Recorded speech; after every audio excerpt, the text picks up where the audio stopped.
Praise the lord. ఈ వీడియో చూసినటువంటి మీ అందరినీ దేవుడు దీవించునుగాక, దేవుడు ఆశీర్వదించునుగాక. హల్లెలూయా. మీ సమస్యలన్నీ కూడా సాక్ష్యాలుగా మారునుగాక. ఆమేన్. హల్లెలూయా.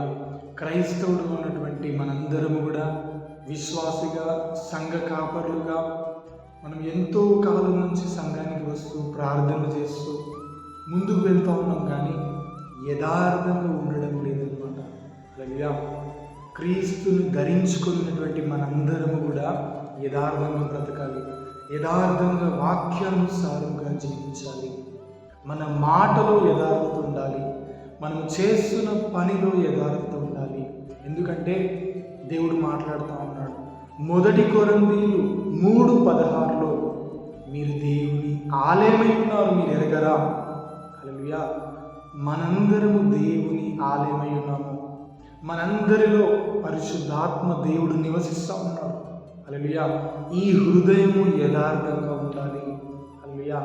ఆత్మ ఫలములతో ఈ హృదయం ఉండాలి. హల్లెలూయా. కానీ వేషధారి వల్ల మనం ఉండడానికి వీల్లేదు. దేవుడు సంఘానికి వచ్చినప్పుడు ఒకలాగా, బయట ఒకలాగా మనం జీవించడానికి వీల్లేదు. హల్లెలూయా. మనలో నుంచి క్రీస్తు ఇతరులకు కనిపించాలి. దేవుడి మహిమ మనలో నుంచి ఇతరులకు కనిపించాలి. హల్లెలూయా.